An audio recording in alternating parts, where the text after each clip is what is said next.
Cricket, slip cricket, dream cricket. Cricket নিয়ে আমাদের বাঙালিদের উন্মাদনা ঠিক এরকমই। আর সেই উন্মাদনা আরও বাড়িয়ে দিতে বাংলাদেশে এই প্রথম ক্রিকেট নিয়ে একটি পূর্ণাঙ্গ শো রবি ক্রিকেট 360 নিয়ে আমি মারিয়া আপনাদের সাথে চলে আসলাম আরও একবার জিটিভিতে। আর আমার সাথে এই শোতে সবসময় থাকছেন একজন কো-হোস্ট, এক্সপার্ট, আর যিনি রয়েছেন তিনি হচ্ছেন international commentator Shamim Ashraf Chowdhury. Hello, thank you very much, very kind of you. আমার ভীষণ ভালো লাগছে যে আপনাকে আমি অনেক কিছু শিখতে পারবো আজকে এখানে বসে। শেখানোর জন্য আসেনি, আজকে কিন্তু আমরা গেস্টকে ওয়েলকাম করার জন্য এসেছি। রাইট, আমাদের যিনি গেস্ট রয়েছে তিনি হচ্ছেন বাংলাদেশের former cricketer, one of the best opener Javed Omar Belim. Hello. অনেকগুলো নাম, জাভেদ ওমর বেলিম, দেয়ার ইজ গোল্লা, দেয়ার ইজ গুল্লু, এতগুলো নাম। কোন একটা মানুষের কত নাম হয়? না, বেসিক্যালি আমার নাম জাভেদ, বাবার নাম ওমর, টাইটেল বেলিম, আর নিকনেম হচ্ছে গুল্লু। গুল্লু, গোল্লা ওটা আমার মনে হয় ওটা পরে আসি আমরা। আচ্ছা হ্যাঁ, আমরা এটাতে পরে আসি, বিকজ আপনার জন্য আমাদের কাছে একটা স্পেশাল অডিও ভিজুয়াল রয়েছে, আমরা সেটা আগে দেখে নেই। Bangladesh has been so good at. They keep chipping away with wickets at the right time. No partnerships of much significance for India. It's 163 for 5. The crowd and the Bangladesh জাতীয় দলে সাবেক cricketer ও ঘরোয়া ক্রিকেটের অতি পরিচিত মুখ জাভেদ ওমর বেলিম। পুরনো ঢাকায় বর্ণাঢ্য এক ক্রীড়া পরিবারে জন্ম। ভাইদের সবাই ক্রিকেট, ফুটবল কিংবা হকি অঙ্গনের পরিচিত মুখ। তবে ক্রিকেটের প্রথম পথ চলা ইংল্যান্ড সফরের অনূর্ধ্ব 19 দলে 160 জনের বাছাই থেকে বেলিম জায়গা করে নেন চূড়ান্ত স্কোয়াডে। এরপর আর পেছনে ফিরে তাকাননি এই ওপেনিং ব্যাটসম্যান। প্রথম একদিনের ম্যাচে অভিষেক 1995 সালে ভারতের বিপক্ষে, টেস্ট অভিষেক 2001 সালে। ক্যারিয়ারে 40 টেস্ট, 59 ওডিআই, 102 প্রথম শ্রেণীর ম্যাচ এবং 108টি ম্যাচ খেলেছেন এ দলের হয়ে। 2001 সালে বুলাওয়েতে জিম্বাবুয়ের বিপক্ষে দ্বিতীয় টেস্টের প্রথম ইনিংসে 62 আর পরের ইনিংসে অপরাজিত 85 করে রেকর্ড বইয়ে জায়গা করে নেন জাভেদ ওমর। এতে প্রথম বাংলাদেশি হিসেবে 2 ইনিংসেই ওপেনিংয়ে নেমে অপরাজিত থেকেই উইলো হাতে প্যাভিলিয়নে ফেরার অনন্য রেকর্ড গড়েন তিনি। এছাড়া 2003 সালে পাকিস্তানের বিপক্ষে তার খেলা 119 রানের ইনিংসে প্রথমবারের মতো কোনো টেস্টে লিড নেওয়ার রেকর্ড গড়ে বাংলাদেশ। ওই ম্যাচের সেরা খেলোয়াড়ও নির্বাচিত হন বেলিম। 2005 ইংল্যান্ড সফরে সিরিজের সেরা খেলোয়াড়ও হয়েছিলেন তিনি। এছাড়া 2007 বিশ্বকাপে দলের হয়ে ভারত ও দক্ষিণ আফ্রিকাকে হারানোর সুখস্মৃতি আছে এই বাংলাদেশি ওপেনিং ব্যাটসম্যানের। টেস্টে 1720 রান, ওয়ানডেতে 1312 আর প্রথম শ্রেণীর ক্রিকেটে 10টি সেঞ্চুরি সহ 5353 রান করেছেন জাভেদ ওমর। 2007 সালে আন্তর্জাতিক ক্রিকেটকে বিদায় বললেও 2011 সাল পর্যন্ত খেলেছেন ঘরোয়া ক্রিকেট।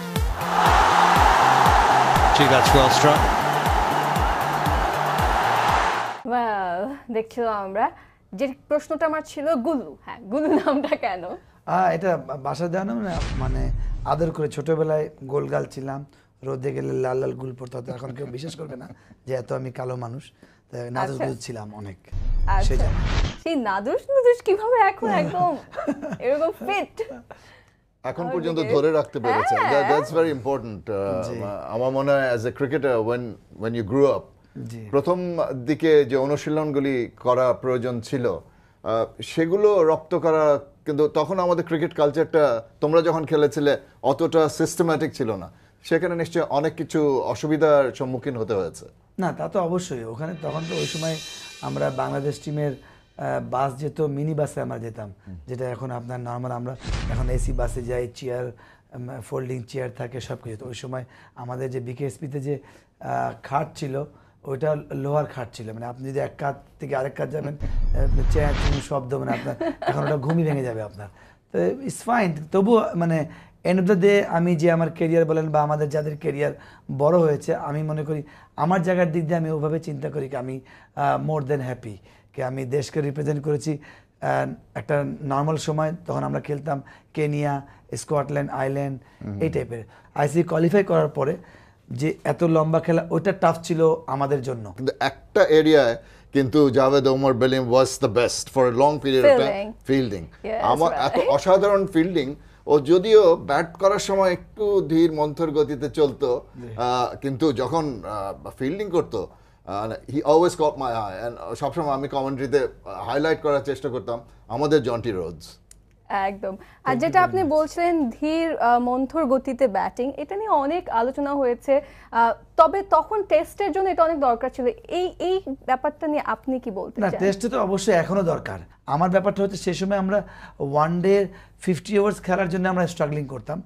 আমার যে মন্থর ব্যাটিং বলেন বা ধৈর্যশীল ব্যাটিং বলেন, সব কিছু এন্ড অফ দ্য ডে টিমের মেসেজ থাকতো we loss of 4 wicket 5 wicket, তখন ন্যাচারালি ওই ব্যাটিং করা বা টিমের যে ইনফরমেশন আসতো মানে বাধ্য হতাম করতে। When you chasing 100-219 we are chasing, তখন আপনাকে ন্যাচারালি ওই সময় উইকেট যাওয়া চলবে না, তখন আমরা স্টেবল থাকলে ওপেনিং ভালো হলেই আপনি খেয়াল করতেন বাংলাদেশের ইতিহাসে ওই সময় যতগুলো আমরা জয়লাভ করেছি ওপেন স্ট্যান্সটা ভালো হওয়াতে কিন্তু আমরা জয়লাভ করেছি। তো ওই জন্য একটা বড় কারণ ছিল যে আমার মানে ধীরগতি ব্যাটিং বলেন বা মন্ত্রগত বা যেটাই বলেন, তো ওইটা আমি আমার দলের জন্য খেলেছি, কখনো আমার জন্য খেলিনি। ওয়েল, ধীর বা মন্থর গতিতে ব্যাটিং এর কথা যেটা বলছেন, আপনি বলছেন যে টেস্টে এটা এখনো দরকার, ফর শিওর এটা এখনো দরকার, কিন্তু সেই অনুযায়ী আপনি যে পরিমাণ টেস্ট খেলেছেন সেই সংখ্যাটাকে আপনার পছন্দ? অফকোর্স আপনার আমি যেটা বলেছি প্রথমে স্টার্টিংয়ে যে আমরা কেনিয়া স্কটল্যান্ড আমরা টেস্ট প্লেয়ারদেরকে তাকিয়ে থাকতাম, এই সালিম মালিক ওয়াসিম আকরাম টেস্ট প্লেয়ার, তো ওইখানে আমি টেস্ট খেলছি, হয়তো আমার চেয়েও অনেক ট্যালেন্ট প্লেয়ার আসছে, আমার ওপেনার বলেন বা ইভেন মিডল অর্ডারে বলেন, হয়তো তারা 5টা 7টা 8টা টেস্টে ছিটকে পড়েছে। তাহলে আমি always I don't believe in talent, I always believe in hard work. তাহলে আজকে আমার হার্ড ওয়ার্কের কারণে কিন্তু আমি 40 টেস্ট ম্যাচ খেলেছি বা 59টা ওয়ানডে খেলেছি। তাহলে এইটা ওই 40 টেস্ট ম্যাচ আমি মনে করি ওই সময়ের জন্য বাংলাদেশের জন্য তো অনেক বড় পাওয়া, আমার জন্য এই 40 টেস্ট ম্যাচ আমি মনে করি একটা প্রাউড। বিশেষ করে মারিয়া, যেটা বাংলাদেশ ক্রিকেট আনফর্চুনেটলি কথাটা বলছি এই কারণে যে ক্রিকেটের বেসিক্স যখন আমরা চিন্তা করি তখন longer version, domestically longer version cricket দিয়ে নিজের ফাউন্ডেশনটা তৈরি করা লাগে। বাংলাদেশি খেলোয়াড়রা, ওদের মতো খেলোয়াড়রা ওই সময় কিন্তু they are bred on a diet of one day cricket, সেই কারণে মেন্টাল অ্যাপ্রোচটার ব্যাপারটা অনেক ব্যাপার। Special cases like Javed Omar Belim, যাদের সেই ধৈর্যটা ছিল বলেই তারা নিজেদের অ্যাপ্লাই করতে পেরেছে এবং they have done well for the country. So it was a very difficult job ওই সিনারিওতে to come out being a test player. আমরা এবার একটা ম্যাজিক দেখতে চাই। ম্যাজিক দেখাতে পারবো কিনা জানি না, আমি তো হুদিনি না, বাট একটা ম্যাজিক্যাল পারফরম্যান্স হয়তো আমরা দর্শকদের দেখাতে পারবো। ইয়েস, রাইট, ম্যাজিক্যাল ক্রিকেট আমাদের আরো একটি সেগমেন্ট, বাট সেটা শুরু করবার আগে আমরা একটা বিরতি নিচ্ছি, আমাদের সাথেই থাকবে।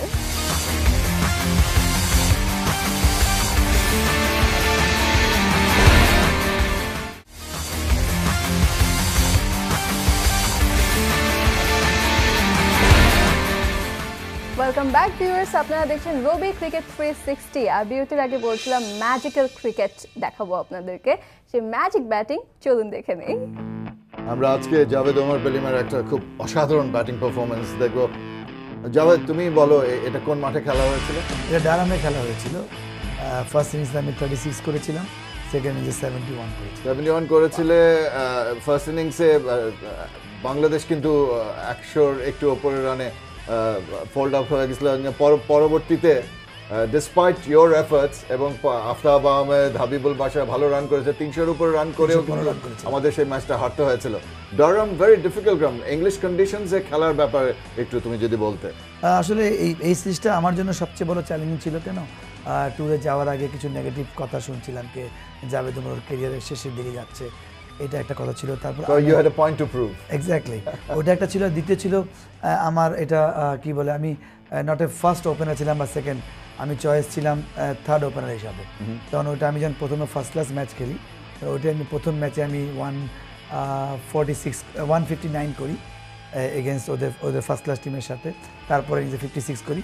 তখন আমি লর্ডসে, তখন একটা মানে এই পারফরমেন্সটা আমার কাছে ইম্পর্টেন্ট ছিল যে লর্ডস মাঠে খেলা। কারণ বরাবরই মানে জন্মের পর থেকে বা বোঝার পর থেকে আমরা স্বপ্ন দেখছি যে লর্ডস ক্রিকেটে খেলা দেখছি। খেলা তো কোনো স্বপ্ন চিন্তা করি নেই। আমার খেয়াল আছে স্পষ্ট, 89-এ আন্ডার-19 দল গিয়েছিল, তো ওখানে লর্ডস মাঠে আমাদেরকে টিকিট কেটে ঢুকিয়ে ঘুরিয়ে দেখিয়েছিল। ওইটাই অনেক বড় অ্যাচিভমেন্ট ছিল। ওই লর্ডস মাঠে খেলা একটা বড় ইচ্ছা, তো সুযোগ আসছে যখন এত ইচ্ছা ছিল, তো যেটা আমার এই যে প্রথম পারফরমেন্স যেটা বলি যে আমি তো কনফার্ম ছিলাম না যে আমি ওপেন করছি কি না লর্ডস মাঠে। এই কন্ডিশন সবার জন্য টাফ কন্ডিশন।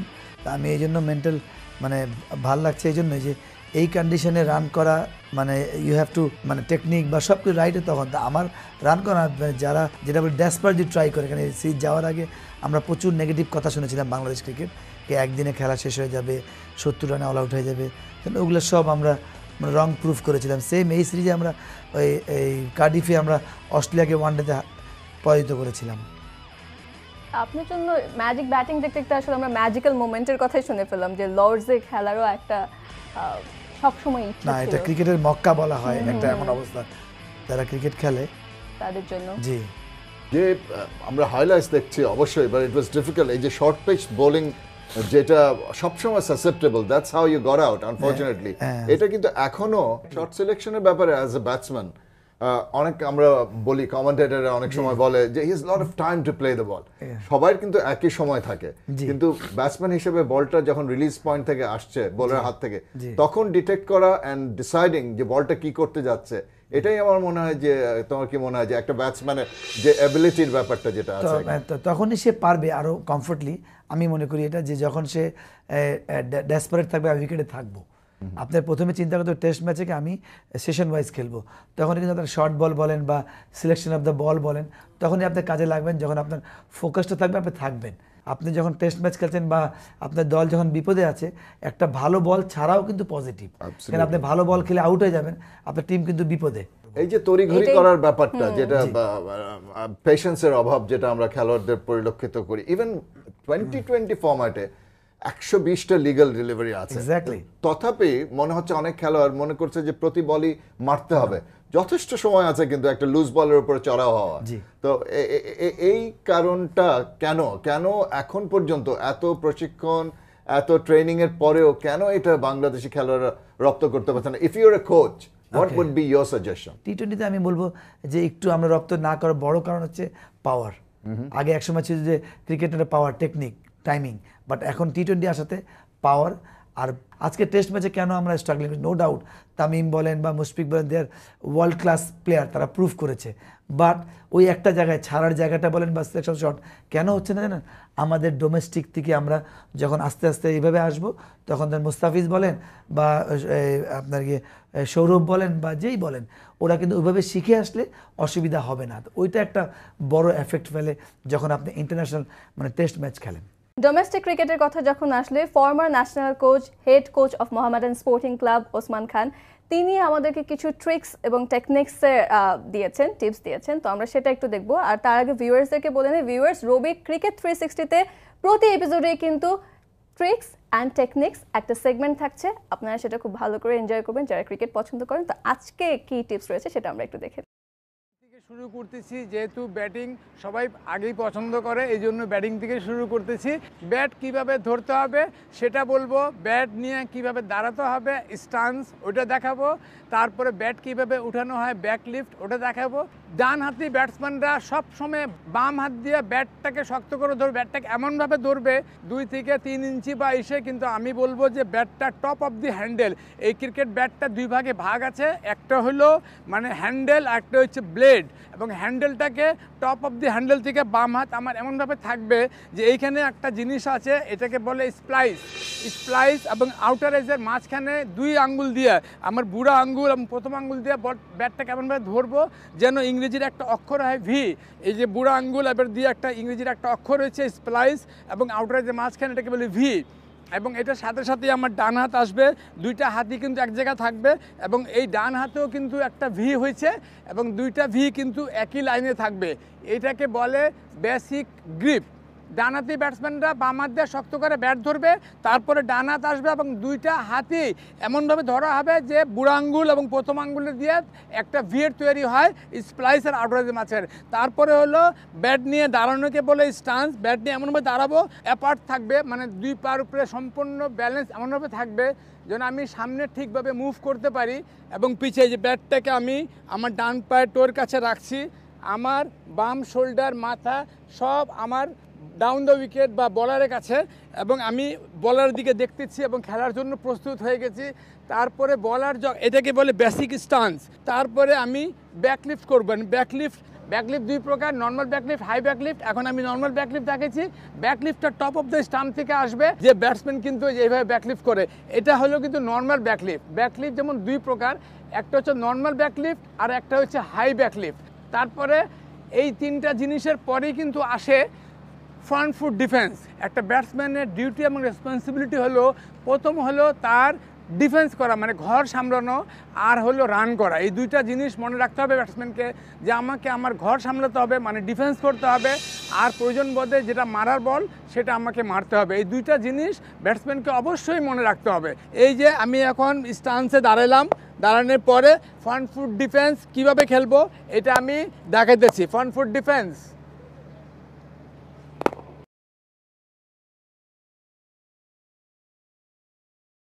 ওসমান খান সাহেব তো কিছুটা বেসিক্স অফ ব্যাটিং এর কথা বললো, যারা নতুনভাবে খেলায় আসছে তাদেরকে স্টান্স কীভাবে, গ্রিপ কীভাবে, এগুলি তো বলাই হলো। কিন্তু পরবর্তীতে এটার থেকে উত্তরণ করে যখন বল ফেস করার ব্যাপারটা আছে, আই নো অনেকে বিভিন্ন স্টান্স নেয়, অনেকে কমফোর্টেবল ফিল করে ওয়াইডার স্টান্স নিতে, অনেকে ক্রিজের বাইরে থাকে, অনেকে ক্রিজের ভেতরে থাকে। What was your favourite stance? Stance যেটা আমি কমফোর্টেবল ফিল করি, আপনি বলেছেন এক, সেম ব্যাট গ্রিপও দেখিয়েছে। ব্যাট গ্রিপও স্যার ভিভ রিচার্ড একটা কথা বলতেন যে জাস্ট ব্যাটকে ছেড়ে দিবা, যেটা ধরে তুমি কমফোর্টেবল ওটা দিয়ে ব্যাটিং করবা। আজকে বাংলাদেশের এই ক্রিকেট এই পর্যায়ে আসার আমি তিনটা খুব ভ্যালুয়েবল পয়েন্ট বলি। আমাদের সময় নির্মাণ স্কুল খুব কম্পিটিশন হতো, প্রিমিয়ার লিগ খুব কম্পিটিশন হতো, এখনও হয় কিন্তু তখন ভেরি হেলদি হতো। আর আরেকটা হচ্ছে আমাদের বিকেএসপির জন্য আজকে বাংলাদেশ টিম অনেক এগিয়ে আছে, কিন্তু এই ভুলে গেলে চলবে না ওসমান খান, আলতাফ ভাই, মন্টু স্যার, এদের জন্য কিন্তু আজকে আমাদের ক্রিকেটেরও কিন্তু এদেরও অনেক অবদান আমি মনে করি। অবশ্যই আমি যেহেতু আজকে আমি এখানে আমার কোচ মন্টু ভাইয়ের জন্য। For sure. এবং আপনাকে নিয়ে আপনার প্রিয়জনদেরও অনেক কিছু বলবার রয়েছে, তারা আপনাকে নিয়ে কি ভাবে, কি বলতে চায়, সেটা নিয়ে আমাদের একটা ভিডিও ক্লিপস আছে, সেটা দেখবো, কিন্তু তার আগে একটা বিরতি নিব। ওকে, রবি ক্রিকেট 360 থেকে নিচ্ছে একটা বিরতি। ফিরছি শিগগিরই, কোথাও যাবেন না, আমাদের সাথেই থাকুন।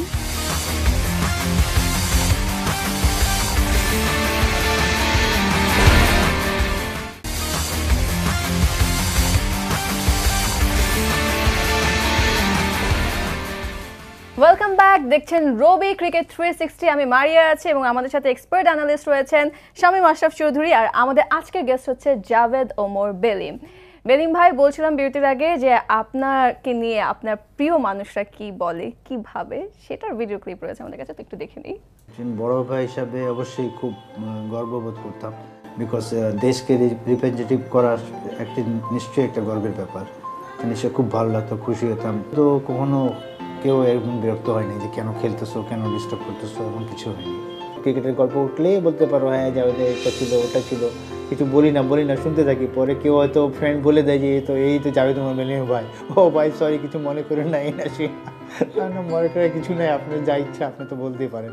জাভেদের অজান্তেই আমরা জাভেদের জন্য এত ফিল করি, অজান্তে জাভেদ জানে আমরা অনেক ফিল করি, আমি স্পেশালি, কিন্তু অজান্তে অনেক কিছু আমি করে ফেলি। লাইক আমাদের জানেন মুসলিম ট্র্যাডিশন কি আছে যে আজকে জাভেদ অমুক 50 করবে, আমি অমুক গরিব 5টা গরিব খাওয়া দেবো, আজকে 50 করবে, 100 করবে, জাভেদ আমি ওই অমুককে এত টাকা দিয়ে দিব। আমার শুনতে খুব ভালো লাগে যখন আমার আব্বুর নামে আমার ফ্রেন্ডরা প্রশংসা করে, ফ্রেন্ডের মা বাবা প্রশংসা করে তার খেলা নিয়ে। আব্বু আম্মু দুজনেই ভালো, কিন্তু আব্বু একটু বেশি ভালো। আব্বু তুমি সব সময় ভালো থাকো, সুস্থ থাকো, আমি দোয়া করি। I love you. So sweet, how sweet. আব্বু বেশি ভালো, ভীষণ ভালো লাগলো শুনে। ওয়েল, আব্বুরা বেশি ভালো, কারণ আব্বুরা দূরে থাকে, সময় যায়, মারা তো সার্বক্ষণিকভাবে শাসন করে। পড়ালেখা, খাওয়া দাওয়া, ঘুমানো সব তো মাকে লুটে দেয়, সেজন্য বকা দিতে হয়, তো সেজন্য আব্বু ভালো আমার মনে হয়। তোমার বড় ভাইয়ের কথা শুনলাম আগে, তোমাদের ফ্যামিলি আমাদেরকে জানাও যে ফ্যামিলি ভাই বোন কজন? আমরা 7 ভাই 1 বোন। এক ভাই তো আপনি জানেন যে মারা গেছে, Asif Omar Belim, is also promising cricketer ছিল, ভেরি আনফর্চুনেট। আসলাম ভাই হচ্ছে হকি ইন্টারন্যাশনাল আম্পায়ার। আমি মনে করি যে মানে আমার ভাই বলে বলছি না, বাংলাদেশে এভার প্রডিউস যদি আম্পায়ার হয়, one of the best umpire বাংলাদেশের জন্য। সে Asian Games, Asia Cup, World Cup qualify সবই আম্পায়ারিং করেছে। আর বাসায় যেটা ছিল, ভাইরা সব ভাই তুই সম্পর্ক, কিন্তু আসলাম ব্যাপারটা ডিফারেন্ট ছিল, একটু রিজার্ভ থাকতো, পড়ালেখানে ওনাকে একটু ভয় পেতাম। আর টাইমিং যেটা, ডিসিপ্লিন যেটা, একটু আগে যাওয়া, যেমন আমি একটু অস্থির টাইপের লোক, তাহলে হয়তো আমি 10 মিনিট আগে যেতাম, তো ওগুলো আধা ঘন্টা আগে গেলে কী হয়, তো ও আগে যাওয়া, অনেক কুল থাকা যায়, অনেক বেশি ফোকাস হওয়া যায়, কনসেন্ট্রেট, ওইটা আসলাম ভাই থেকে আমি মনে করি শিখা। তোমরা যখন ছোট ছিলে তখন তোমরা যখন সকালে উঠতে তখন কি 7 ভাই চম্পা জাগরে জাগরে গানটা হতো? না সেটা হতো না, কিন্তু বাট এটা সব জায়গায় বলা হতো যে আমি যে 7 ভাই চম্পা যখনই বলতাম, আর সবার ছোট ছোট বেশি আদরের। সত্যি কথা কি আমি আদরের কখনো ফিল হয় নাই কেন, এই ক্রিকেটের জন্য অলওয়েজ নির্মাণ স্কুল থেকে শুরু করে আমার ক্যারিয়ার তো আলহামদুলিল্লাহ অনেক বড় ছিল, সবসময় মানে আদরটা পাওয়া যায়নি, প্রেশারে নিতে হয়েছে। আপনার তো ছেলে একটা মাত্র ছেলে, এবং হি ইজ ভেরি কিউট, খুবই কিউট। ওর কি পছন্দ, মানে ক্রিকেটের ক্ষেত্রে ওর কি ব্যাটিং না বোলিং, কোন দিকে আগ্রহ? বাবার মতো ওপেনার হবে না কি চিন্তা ওর মাথায় করে? আসলে আমি ও সুস্থ প্রথম সন্তান হোক, কিন্তু আমি যে খেলোয়াড় হোক সে, মানে এখন তো সে অনেক ছোট, 8 বছরের, যখন একটু বড় হবে যদি খেলে সে, আমি মনে করবো এত প্রেশার না নিয়ে মন খুলে খেলবা, যেটা আমার ক্ষেত্রে যে প্রেশার হয়েছে আমি চাবো না যে আমার ছেলে ওই প্রেশার নিয়ে ক্রিকেট খেলুক। আরও একটা মেসেজ রয়েছে আপনার জন্য, সেটা দেখে নেই প্লিজ। পরিচয়, ও একটা ঈদে আমাদের বাসায় এসেছিল ওর এক ফ্রেন্ডের সাথে, তখন ফার্স্ট দেখা। জাভেদের ভাষায় এটা মিনি লাভ, কারণ দেখার পর পছন্দ করা, পছন্দের পর ডাইরেক্ট বললাম যে পছন্দ। ও আমাকে জিজ্ঞেস করলো আপনার আমাকে পছন্দ হয়েছে, আমি বললাম হ্যাঁ পছন্দ, বাট আম্মুকে বলতে হবে। মনে হয় একটা খেলাতে মনে হয় একটু ভালো করে নাই কিংবা এমন কোনো কিছু, তো দেখি যে আম্মু খুব, মানে ওকে আমি স্পিড দিতাম ফোনে, বলতাম ভাই আপনাকে কিন্তু ভালো করে খেলতে হবে, কারণ আম্মু জেনে গেছে যে আমি একটু কথা টথা বলি, আপনার মনে কনসেন্ট্রেশন ব্রেক হচ্ছে, এজন্য মনে আপনি রান টান করতে পারতেছেন না। তো এটা একটা প্রেশারের মধ্যে ছিল যে মানে ওকে খেলতে হবে ভালো, যে রান করতে হবে, এটার জন্য যে আমি ওকে কোনো ডিস্টার্ব করতেছি না যে আমার সাথে মিশার পর, এইটা একটা। আরেকটা হচ্ছে যে আমরা যেহেতু ফোন ছিল, আমার তখন মোবাইল ছিল না, TNT ছিল, আর ওর মোবাইল ছিল, তো এখন ও ফোন করলে ম্যাক্সিমাম সময় দেখা যাচ্ছে আম্মু রিসিভ করছে কিংবা আমার বোন রিসিভ করছে, তো আমরা একটা কোড ইউজ করলাম যে ও একটা রিং দিয়ে কেটে দিত। জাভেদকে যে কথাটা বলতে চাই সেটা হচ্ছে জাভেদকে অনেক অনেক অনেক অনেক ভালোবাসি, ওকে লাস্ট অনেক দিন ধরে কথাটা বলতে পারি না। ও আসলে এত ভালো মনের একটা মানুষ, ও সবসময় ও চায় যে অন্যকে হেল্প করতে, হ্যাপি করতে, সেখানে আমি তো ওর ওয়াইফ, ওর 100% থাকে, সেটা অনেক সময় হয়তো আমি বুঝি না, কিংবা যখন বুঝি তখন টু লেট থাকে। ও আমার আম্মুকে, ও আমার ফ্যামিলিকে, আমার ছোট্ট একটা ফ্যামিলি, ও এত হ্যাপি দিতে চায়, ও এত কিছু করতে চায়, মানে থাকে না অনেক ভালোর মধ্যে অনেক চলে আসে, যে জিনিসটা আমার মধ্যে হয়ে যায়, তখন হয়তো আমি ওর সাথে একটু মিসবিহেভ করে ফেলি, তো তখন আর সেটা পরে অনেক সময় বলা হয়ে ওঠে না। আমি জাভেদকে মন থেকে বলতেছি, জাভেদ তোমাকে অনেক অনেক অনেক ভালোবাসি, তুমি অনেক দূর এগিয়ে যাও, তুমি সুস্থ থাকো, সবচেয়ে বড় কথা, কারণ তুমি সুস্থ থাকলে আমরা অনেকগুলো মানুষ ভালো থাকবো তোমার উসিলায়। আল্লাহ তোমাকে ভালো রাখুক, সুস্থ রাখুক। ভাই আরে বাবা, ভাবি ঠিক মানে আমি জাস্ট দুজনের কানেকশন দেখছি, ওয়াও, চোখে পানি চলে আসছে, অসাধারণ। ভাবিও যখন বললো তাকে অনেক দিন ধরে বলা হয় না আমি তাকে অনেক ভালোবাসি, সেখানে ভাবি কাঁদছে, এখানে বেলিম ভাই কাঁদছে। আমি একটু ইমোশনাল, আমি আগেও বলেছি আমার ক্যারিয়ার আরেকটু ভালো হতে পারতো, beautiful relationship between you two, আরেকটু ভালো হতে পারতো। আমি প্রতিদিন গুনতাম, দেশের বাড়ি থাকতাম না, সেটা আমার বউর জন্য হোক, আমার মা বাবার জন্য হোক, আমি দিন গুনতাম, আরও 26 দিন, আর 12 দিন, আর 8 দিন, আর 6 দিন, তো আমার ক্যারিয়ার হয়তো আরেকটু বেটার হতে পারতো। এই ইমোশনের জন্য আমি মনে করি একটু ক্যারিয়ারটা আরো ভালো হয়নি। একটা কথা বলো, একটা হালকা একটা আঁচ পেলাম যে বিয়ের আগে তোমার তখন হবু স্ত্রী বলেছিল যে আপনাকে যদি ভালো না খেলেন এই বিয়ে নাও হতে পারে, এটা কি উদ্বুদ্ধ করেছে তোমাকে ভালো খেলার জন্য? দুইটা ইনিংসে রান করি নাই, তো দুই রান না করার পর তখন ওর মা ওকে বলেছে দেখছো এই যে ছেলেটার মাথা খারাপ করতেছো তুমি, ও এত ভালো খেলে, 2টা ম্যাচে রান করে, ও তো ওর মা, ওর চেয়ে বেশি ওর মা, ওর বোন, ওর বাবা তো ওই সময় ছিলেন না, তো খুব বিগ ফ্যান ছিলেন না। তখন আমি নেক্সট ভাই আপনাকে ভালো খেলতে হবে, মানে আল্লাহর কি রহমত বা আমি ইনশাআল্লাহ ভালো খেলবো। ওইটা আমি 100 বিকেএসপিতে খেলা ছিল আমার স্পষ্ট মনে আছে, এগেন্স্ট বোধহয় চিটাগাং বা বরিশালের সাথে আমি 111 করেছিলাম, উনি বলার পরে, ওইটাই আর কি, মানে ভালো খেলতে হবে। আচ্ছা, ভাবি যখন বললো যে আপনি যখন জিজ্ঞেস করলেন যে কেমন লাগে আমাকে, ভাবি বললো ভালো লাগে, কিন্তু আম্মুকে বলতে হবে, এই যে আম্মুকে বলতে হবে, এই কথাটা যখন বলেছিল আপনার রিয়াকশন কি ছিল? না, আমি খুব কমফোর্টেবল। আমি বললাম না আমি একটু বেসিক্যালি একটু বিন্দাস টাইপের ছেলে। আমি কিন্তু ওকে বলেছি যে আমার বলো আম্মুকে। না আমি আমার বাবাকে আগে দেখালাম, আমার ফ্যামিলি দেখানোর পর আমি বাবাকে বললাম, বাবার সঙ্গে খুব ক্লোজ ছিলাম।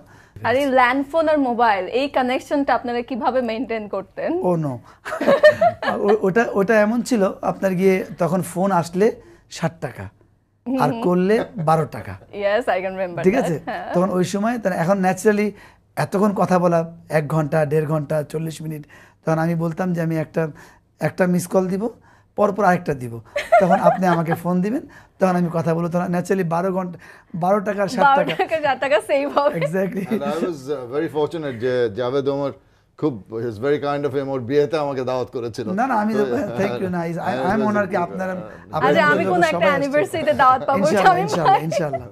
জাভেদ ভাই, থ্যাংক ইউ ভেরি মাচ আমাদেরকে সময় দেওয়ার জন্য। আপনার কাছ থেকে একটা ছোট্ট জিনিস আদায় করবো, সেটা হচ্ছে ওখানে যে ব্যাটগুলো রয়েছে সেই ব্যাটে আপনাকে একটু অটোগ্রাফ দিতে হবে। জি অবশ্যই। Thank you very much. Shamim ভাই, আমাদের বিদায় নেবার পালা। সবাইকে অশেষ ধন্যবাদ। জাভেদ ওমরের সঙ্গে আজকে অসাধারণ একটা সময় কেটেছে আমাদের দুজনের, এবং ভবিষ্যতে আশা করছি আপনারা রবি 360 প্রোগ্রামটা অবশ্যই দেখবেন এবং আমাদের সঙ্গে এই আলোচনায় অংশগ্রহণ করবেন। এই আলোচনা সেই উচ্ছ্বাস এবং অনেক কিছু, 360 মানে 360 degrees, we cover everything. So see you next time. এবার আমার বিদায় নেবার পালা, এবং আপনাদেরকে বলে দিই প্রতি সপ্তাহে মানে প্রতি শনিবার রাত 9:15 রবি ক্রিকেট 360 নিয়ে তো হাজির হবই, আর আপনাদের জন্য প্রতি সপ্তাহে কুইজ থাকছে। আজকের কুইজ, মাশরাফি বিন মুর্তজার ওয়ানডে ক্রিকেটের ডেবিউ কত সালে? Option A 2003, option B 2001। কুইজের সঠিক উত্তর পাঠাতে মোবাইলের SMS অপশনে গিয়ে টাইপ করুন CRIC ক্রিক, স্পেস দিয়ে সঠিক অপশন এ অথবা বি লিখে পাঠিয়ে দিন 2345 নম্বরে। যত খুশি ততবার, আর সর্বোচ্চ SMS দাতা হয়ে দেখা করুন আপনার প্রিয় ক্রিকেটারের সাথে। আজকের মতো বিদায় নিচ্ছি, বাই বাই।